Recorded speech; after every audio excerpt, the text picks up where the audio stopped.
Want to speak real Portuguese from your first lesson? Sign up for your free lifetime account at PortuguesePod101.com. How to finally learn language in 2020, your New Year's resolution solution. So, January is over, but let me ask you a question. Have you set a resolution for this year? If you haven't, it's understandable. Most people end up failing with their resolutions. You set one, you try to do it in January, and by February, there's no progress. Doing it is no longer fun, or you get sidelined by something else. So you quit and put it off until next year, or whenever the guilt of quitting your goals comes back to haunt you. So, what's the problem with setting resolutions? Why do we keep failing? First of all, regardless of what most people say about New Year's resolutions, setting goals, whether on January 1st or any other time of the year, is a good thing. You have to know where you're going and what you want to achieve. Otherwise, you'll be floating around aimlessly from one language app to another and have nothing to show for your time spent. But the problem lies with the goals that people set. For example, most people set goals like, I want to master Chinese, or I want to lose weight, or I want to be fluent in Japanese. And based on these kinds of goals, here are 3 reasons why 90% of New Year's resolutions fail. First, resolutions fail because they are not specific and not measurable. Take a goal like, I want to master Chinese this year. The problem is that's a very vague goal. What do you mean by master? Do you want to speak about the economy, or do you just want to have everyday conversations? And can you really measure how much progress you need to master the language? The second reason is they are unrealistic. You might think, but isn't it good to set huge goals and aim for the stars? It's not bad, but if you say, I want to be fluent by September, is that realistic for you? Are you ready to commit yourself to nothing but language learning, 6 to 8 hours a day nonstop? The answer is no for most people. The third one is there's no action plan. The problem is you'll still fail even with a specific and realistic goal if you don't know when and how you're going to do it. For example, when will you study? How long will you study every day? And how will you study? So now you know why most people fail with their New Year's resolutions. Then how do we set New Year's resolutions and actually succeed? Here are the 3 rules for successful goal setting. Remember, your goals must be 1. Specific and measurable, 2. Realistic, and 3. They must have an action plan. Yes, the complete opposite of everything you heard earlier. For example, let's say you're learning Italian this year. Instead of saying, my goal is to learn Italian this year, set a specific, measurable, realistic goal for the month, like speak 3 minutes of conversation by February 28th. And you can also set a yearly goal, like 30 minutes of conversation, and work towards that. The whole point is 3 minutes is measurable. You set a timer, time yourself, and know when you reach it. It's realistic. Instead of saying, I want to learn the whole language, you're just aiming for 3 minutes for the month, and maybe 30 minutes for the year. So ask yourself, do I have time to learn enough of the language to speak for 3 minutes? That will vary from learner to learner. But 3 minutes sounds much more realistic than I want to master a language. Finally, you still need an action plan for your goal. And for that, you need to answer these questions. When will you study? How long will you study every day? Where do you plan to study? How will you study? What is your study schedule? This is the most important part because this tells you when and how to study. If you don't answer these questions, you'll have no idea what to do and you'll quit because you have no routine to stick to. So for example, when will you study? I'll study at 9 p.m. on weekdays. How long will you study every day? I'll study for 20 minutes. Where do you plan to study? I'll study at home, in the living room, on my computer. How will you study? I'll listen to 1 audio lesson a day for 5 days. What is your study schedule? From Monday to Friday with audio lessons. I'll listen to the lesson, then go through the lesson notes for 20 minutes each day. Here are a few more things you can do to improve your chances of success. Reward yourself after hitting a goal. Studies have shown that giving yourself a reward after reaching a goal is crucial to creating lasting habits and continuing to conquer more goals. Write down your small, measurable goal and put it somewhere you'll see it often. Now that you know why New Year's resolutions fail and you know what to do differently, it's time to set your goal. Our suggested goal for you for February 2020 is speak 1 minute of conversation in your target language. The deadline is February 28th. Remember to set your action plan as well. Just answer these 5 questions. Leave us a comment letting us know your answers, and then you're ready to go. Okay, Today's topic is how remembering your mistakes can help you learn faster. First, take a moment and think of a time when you made a mistake. Maybe you were at work, maybe you were at school, maybe you were shopping or in another public place. We can all probably clearly remember many mistakes we've made. We also remember the reactions of the people around us. Some people are understanding, some people aren't so understanding. But why do we remember these situations so clearly? Psychologically speaking, negative things tend to impact us more than positive things. For example, if we're asked to choose between gaining friends or gaining money and losing friends or losing money, we'll choose not to lose friends or lose money, not to gain. This is called loss aversion. We tend to avoid losing more than we work on gaining. We spend time thinking about our negative past experiences to avoid them in the future. Because of this, negative events, like making mistakes, stay in our minds for a very long time. And this happens in language learning. If you make a language mistake while chatting with a native speaker, it'll probably be hard to forget. Yes, it's true that when we're learning another language, we don't always know when we've made a mistake. But when we realize we've used the wrong word, used grammar incorrectly, spelled something wrong or similar, we tend to remember the situation vividly. In some languages, just a tiny change in pronunciation, tone, or writing could make a big difference, so mistakes are a big source of worry for many learners. But the fact that mistakes are very hard for us to forget can be a powerful tool when learning a language. We want to avoid the feeling of embarrassment that comes after a mistake, so we work hard to correct ourselves. Past mistakes can motivate us to try harder. We can use our mistakes as a tool in our language learning. But we can't make these emotionally powerful mistakes by reading a textbook or even by taking a lesson with a teacher. The only way you can make these mistakes is by speaking in real conversations and messing up. So, what can you take away from this? Let's jump into the second part: how to use mistakes in your language learning. We can give advice like go ahead and make mistakes, but that's easier said than done. Here are 3 tips to help you make the most of your mistakes. 1. Speak in your target language as much as possible. Why? Because part of the learning process is making mistakes. Accept that mistakes are going to happen. If you're not making any mistakes ever, then you're probably not challenging yourself. 2. Look for opportunities to speak. Many learners have trouble finding public places to practice the language they're studying. See if there are language groups in your community or at your school. If you have trouble with that, look online and be creative. You don't need to search for groups specifically for language learners. See if you can find a hobby discussion in your target language. Maybe you'll find a news discussion group. Think outside the box. Find somewhere to practice and make mistakes. When you do mess up, you'll probably remember it. 3. Build on your experiences. Think carefully about your conversations after you have them, and work to make them longer each time. If you made a mistake in your first conversation, think about how to fix it. If you said only a few sentences in your first discussion, work to speak for 15 or 30 seconds on the next discussion. Challenge yourself. Many learners have trouble finding opportunities to speak that work with their schedule and their level. If you're not sure where else you can practice, you can consider hiring a tutor. If you're a Premium Plus member on our website, you can practice with your teacher.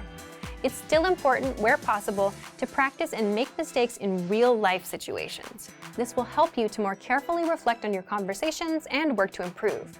It isn't quite the same as studying with a textbook or a hired tutor. This strong desire to avoid making a mistake will help you work to improve. You'll be motivated to try harder. This can help you learn faster. The easiest way to start writing and improve on your own. Most language learners start with reading or speaking first. We all want to speak. Typically, most learners start their studies by reading textbooks or articles online. But writing? Not so many practice writing right away, unless the language has a unique writing system. There are a few reasons you should consider writing when you're learning a language. Let's jump into part 1. 1. Why is writing an easy way to learn a language? So, why is writing easy? First, you don't need anyone to start improving right now. When it comes to language learning, we all want feedback and corrections. And for that, we either need a teacher or a learning program that can quiz us. But if you want to improve on your own without waiting on anyone else, or if you don't have access to a teacher, you can start with writing. You'll find out how in just a minute. Second, you don't need to worry about what to write. How does this work? The easiest way to start writing is to copy text from somewhere else. That way, you don't have to worry about what to write or how to spell things. Just get a piece of paper and a pen and copy things from a resource you're using. You can even try doing this with your favorite quotes or ideas. Copy them word by word. Third, it can help you build a strong routine. Imagine you copy 2 sentences per day. It's simple, and it just takes a minute or 2. That means you can stick to it on a daily basis. And if you can learn to stick with that, you can stick to other learning routines in the future. And fourth, you'll end up improving all areas of the language. How? Well, if you're copying out a few sentences a day, you'll end up indirectly learning a lot of words, grammar rules, and lines you can actually use, simply because you're exposed to them. And if you read what you write, you'll improve your reading and comprehension skills too. So, how can you actually start writing in practice? Let's move on to part 2. Part 2. How to practice writing with our lessons on your own time. Number 1.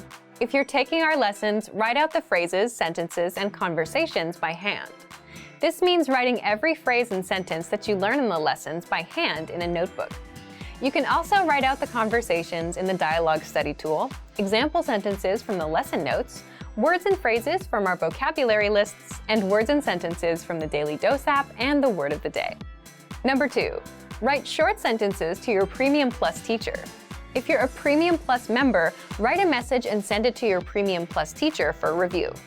In fact, as a first step, all new Premium Plus users have to write a self-introduction and send it to their teachers. Your teacher will review your work, send feedback, corrections, and help you improve your writing skills fast. You can even write something out by hand, take a picture of it, and send it to your teacher. Number 3. Leave a comment on the lessons. After you're done with a lesson, be sure to use what you've learned, whether a new word or a grammar point. Leave a comment in the comment section, and our teachers will review it and give you feedback. Number 4. Dictation. This may be best for advanced learners. Dictation is a study method where you write down what you hear as a way to test your writing and listening skills. You can do this with any one of our audio or video lessons. Number 5. Create sentences using newly learned words. You can learn new words with our lessons, the Word of the Day, the vocab lists, and the core 2000 word list, which gives you the 2000 most frequently used words.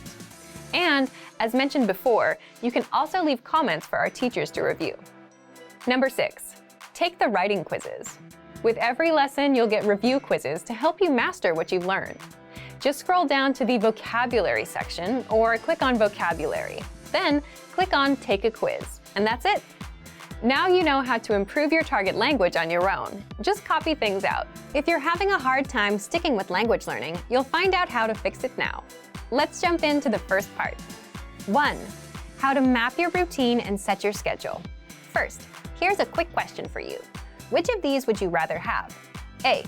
The world's most comprehensive language learning resources, but a weak study routine. Or B.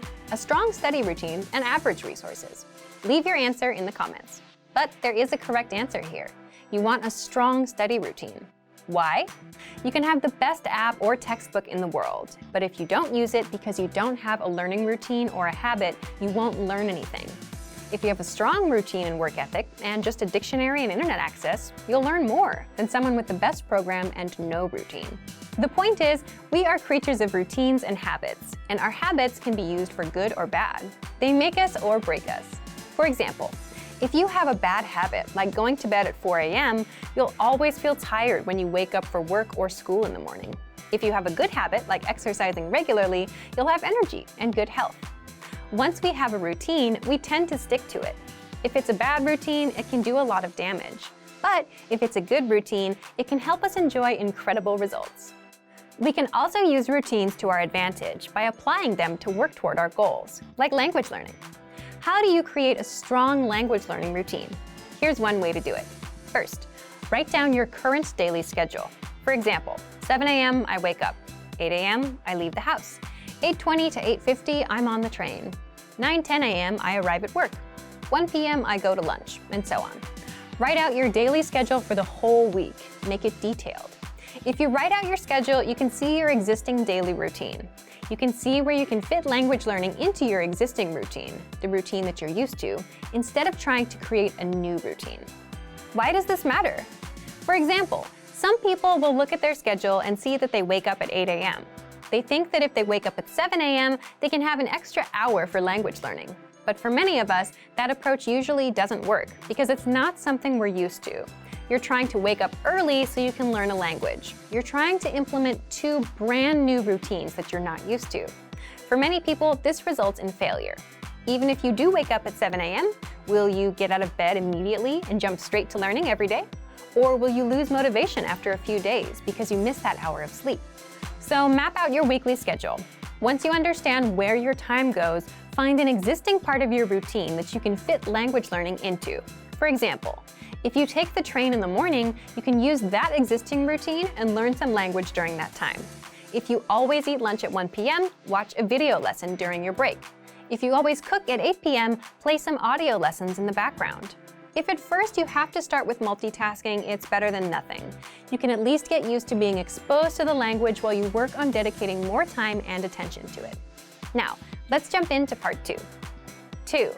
How to choose the learning medium that's right for you. Before you begin learning, it's important to understand what kind of learner you are. Are you a visual learner, or do you learn by reading? There's something called the VARK model, and it's an acronym for 4 learning styles: visual, auditory, or listening, reading, writing, and kinesthetic, meaning hands-on, or actual practice and trial and error. You need to understand what kind of learning resources are best for you. So, how do you determine what kind of learner you are? This depends on you. Do you like watching videos, listening, reading, or writing? Or do you prefer more hands-on practice? There's no wrong answer. It depends on what kind of learner you are and what you like. Also, think about your past language study experience. Did you remember vocabulary words better when you read them from a book? Or was listening to a podcast more helpful for you? How do you usually remember information best? This helps you choose the learning medium or study tools that are right for you. We'll talk more about this in a few minutes. For now, determine what kind of learner you are. Leave us a comment and let us know. The last thing you need to keep in mind is your study ratio. Your study ratio is how much time you spend absorbing information, input, and how much time you spend producing language, output. What you want to strive for is about 50% input and 50% practice or production, producing that language. So, if you read for 30 minutes, then you want to practice for 30 minutes. You can't just consume, you must practice. Otherwise, it's not going to stick as fast. All right, we've covered routines and learning types. Let's move on to part 3. 3. The language tools you'll want for your learning style. In this last part, we're going to cover all the resources that you can take advantage of based on your learning style. But remember, if you're a visual learner, that doesn't mean you should shun resources that don't fit that style. Sometimes it's not practical to watch a video. For example, if you're driving, audio is a much better choice. So let's jump in. If you're a visual learner, take advantage of our video lessons in the lesson library. We have them across all levels, from absolute beginner to advanced. These will be your main source of learning. Use the vocab slideshows. You'll find these on every lesson page and vocab list. The slideshows make it super easy to learn and review words. Just press play and watch. You can put it on a loop and watch for as long as you want. Next, if you're an auditory learner, then take advantage of our audio lessons. You can also use dialogue audio tracks. These give you just the conversation from that lesson, and you can use these tracks to immerse yourself in conversations. Next, if you prefer reading and writing, we include lesson notes and transcripts for every audio and video lesson. So, if you're taking a lesson, read along. The lesson notes include extra grammar explanations, vocab lists, and cultural insights that are not available in the lesson. You can also check out our extensive reading books in the lesson library. These are simple one-line per page books that will build you into a confident reader. If you prefer writing, you can copy out the lesson dialogue into your notebook. You can leave comments on our lessons with sample sentences. You can keep a daily journal in your target language. Plus, you can send messages to your Premium Plus teacher and practice writing. They'll correct your mistakes, tell you how to express yourself in a natural way, and help you improve fast. And finally, if you're a kinesthetic learner and prefer hands-on experience and trial and error, definitely use our Premium Plus teachers and practice with them. You can do that via the My Teacher Messenger on the site or in the app. Use our spaced repetition flashcards. These cards quiz you on words and phrases and help you master them fast. They sort the words for you and quiz you accordingly. So, if you don't know a word, you'll keep seeing it over and over until you get it right. And if you do know it, you'll see it again in a few days. It'll pop up every now and then just to refresh your memory. Also, take advantage of our lesson quizzes. You'll find these in every audio lesson, and these test you on the words and phrases you learned in the lessons. You can also practice speaking with our voice recorder. You'll find this inside the dialogue tool.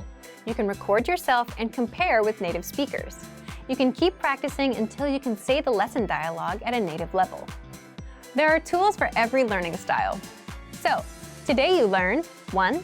How to map your routine and set your schedule. 2. How to choose the learning medium that's right for you. And 3. The language tools you'll want for your learning style. How to improve your language and speak more through preparation. Okay, let's get into part 1. Why you should prepare for conversations ahead of time. If you're a beginner, you can probably relate to this. When it comes to speaking, you tend to run out of things to say. And that's because you don't know enough of the language to express yourself. And that's where preparation comes in. You may think that the conversations we have in our daily lives are spontaneous, that you can't prepare for them. You're right to an extent. But imagine meeting someone for the first time. Both of you will go through some common questions and phrases, like, what's your name? My name is, where are you from? And how long have you been studying the language? As a language learner, you'll have these kinds of conversations with almost every native you meet, guaranteed. They'll always ask you about how long and how you've been learning. And even with your friends, some conversations start the same way. For example, you say things like, hey, how are you? How are things? How was your weekend? My weekend was good, and you? Let's say you went to a restaurant this weekend, and now you want to talk about it. Well, that allows you to prepare and learn some phrases like, I went to a restaurant. The restaurant had delicious food. The point is, some questions and phrases come up often in conversations, so it makes total sense to master them ahead of time. And you can always plan ahead and prepare for things you want to talk about. When it comes time to speak, you know what to say, how to respond, and you don't run out of talking points as quickly. So, how do you prepare? Let's jump into part 2. The first thing you can do to prepare is check out our 25 Questions You Need to Know lesson series. This series is specifically designed to help you with the first-time conversations you'll have with native speakers. You'll learn the 25 most common questions and answers used in conversations. Just listen to the lessons, repeat out loud, then put what you learned to use. These will serve as talking points so you can keep your conversations going. Number 2, print out the curriculum for this lesson series so you can review all of the lessons at once. The curriculum gives you the lines and vocabulary used in all lessons up front, so you can use this to review key questions and responses. This will allow you to control conversations and ask questions instead of just having the native speaker ask you all the questions. In other words, you'll sound like a fluid, confident, and experienced speaker. Number 3, check out our printable conversation cheat sheets. This is another free resource that gives you lines and words for all kinds of topics. For example, talking about hobbies, your family, and much more. Number 4, ask yourself, what do you want to talk about? Come up with some topics, and for each topic, write out potential questions and phrases that would come up in a conversation. For example, if you want to talk about restaurants, you can have lines like, my favorite restaurant is, my favorite food is, what's your favorite restaurant? And then run these lines through a translation app. It won't be perfect, but it'll give you lines to use that you can correct later. Number 5, look for lessons that are related to your topics with our lesson library. On our site, we have hundreds of lessons that teach you conversations. So if you're looking for lessons related to restaurants and food, you'll get all kinds of conversations that you can use for yourself. And number 6, if you're a Premium Plus user, get in touch with your teacher via My Teacher and try a conversation with them. They'll help you every step of the way, correct your writing, and give you the lines to use in a conversation. That way, you can prepare ahead of time, and when it comes time to speak, you'll know what to say. Want to speed up your language learning? Take your very first lesson with us. You'll start speaking in minutes and master real conversations. Sign up for your free lifetime account. Just click the link in the description.